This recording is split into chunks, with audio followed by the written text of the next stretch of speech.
रोहन और सोहन दो भाई थे। दोनों ही भाई में बड़ा ही प्यार था। दोनों भाई शाम को अपनी दुकान बंद करते हुए घर जाते हैं, जहां दोनों की बीवियां आरती और पूजा उनका इंतज़ार कर रही होती हैं। ये दोनों भाई अभी तक नहीं आए। कितनी बार मैंने रोहन जी से कहा है कि रात में दुकान जल्दी बंद कर दिया करो, पर ये हैं कि मेरी सुनते ही नहीं। कोई बात नहीं भाभी, आ जाएंगे दोनों देवरानी जेठानी बात कर ही रही हैं कि तभी रोहन और सोहन घर आते हैं और उन दोनों की बीवियां उन्हें खाना खिलाकर अपने कमरे में ले जाती हैं, जहां आरती रोहन से कहती है, आप इतना लेट क्यों आते हैं? और ये बताइए कि आज आपने दुकान की चाबी किसको दी है? अच्छा सवाल है आरती। तुम जानती हो ना कि दुकान की चाबी हमेशा सोहम के पास होती है।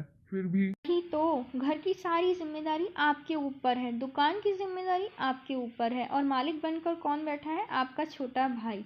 मैंने आपसे कितनी बार बोला है कि दुकान की चाबी आप अपने पास रखा करो और उसके ऊपर दुकान की जिम्मेदारी छोड़ा करो। आरती, सोहम मेरा ही छोटा भाई है और हम सब एक साथ ही रहते हैं। वो दुकान पिताजी की दुकान थी। पिताजी के जाने के बाद अब उस दुकान पर हम दोनों का ही अधिकार है। तुम ये सब ज्यादा मत सोचा करो। यहाँ एक ओर आरती रोहन से दुकान के लिए लड़ रही होती है, वहीं दूसरी ओर पूजा भी अपने पति सोहन से दुकान के लिए लड़ रही होती है। आप फिर से दुकान की चाबी लेकर आ गए। मैं कितनी बार आपको समझाऊं, सीधा सीधा भैया से कह क्यों नहीं देते कि दुकान की चाबी के साथ साथ दुकान की जिम्मेदारियां भी आपको चाहिए। पूजा, ऐसा क्यों कहती हो? दुकान में भैया का भी अधिकार है। पूरा दिन तो मैं ही दुकान में बैठता हूँ, भैया इधर उधर चले जाते हैं। वही तो, पूरा दिन दुकान में आप बैठते हैं और मालिक बने बैठे हैं सेठ जी। यार, मुझे बहुत नींद आ रही है। मैं तुम्हारी बकवास अब और नहीं सुन सकता। सोने दो मुझे। आप ना मेरी सुनने वाले हो ही नहीं। अब मैं सीधी माँ जी से बात करूंगी।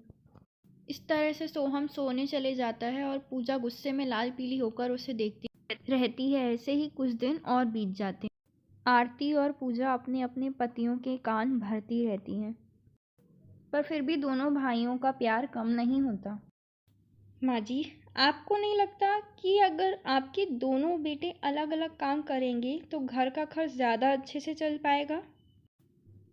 मैं कुछ समझी नहीं बहू। यही तो दिक्कत है ना माँ जी, कि इस घर में किसी को मेरी बात समझ में ही नहीं आती। बहू तू कहना क्या चाहती है, साफ साफ बोल दे।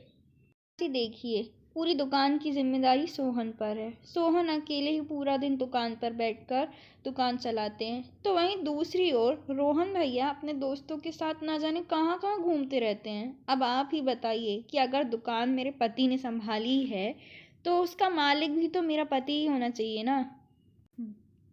बहू, दुकान मेरे पति की है, उस पर मेरे दोनों बेटों का अधिकार है। अब क्या हुआ अगर रोहन दुकान पर जाता है और सोहन बाहर जाता है? क्या ऐसा भी तो हो सकता है कि काम के सिलसिले में ही सोहन बाहर जाता है?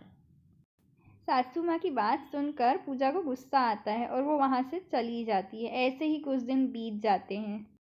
फिर एक दिन आरती कोमल से कहती है, माँ जी मुझे पूजा की हरकतें बिल्कुल पसंद नहीं। क्या हुआ बहू, अब उसने क्या कर दिया? माँ जी, आपको लगता है कि मुझे कुछ मालूम ही नहीं, पर सब कुछ जानती हूँ मैं। हर समय पूजा आपके कान भरती रहती है कि वो दुकान सोहम के नाम कर दे। रोहन इस घर के बड़े बेटे हैं, घर की सारी सारी जिम्मेदारी उनके ऊपर है। अब ऐसे में बताइए कि दुकान सोहन के नाम कैसे हो सकती है? बहू, मेरी एक बात याद रखना, वो दुकान ना रोहन की है और ना सोहन की। वो दुकान तो मेरे सिर्फ और मेरे पति की है, और उसी दुकान से को चलाकर उसने तुम पर सबकी परवरिश की है। इसलिए मेरे जीते जी वह दुकान किसकी नहीं हो सकती।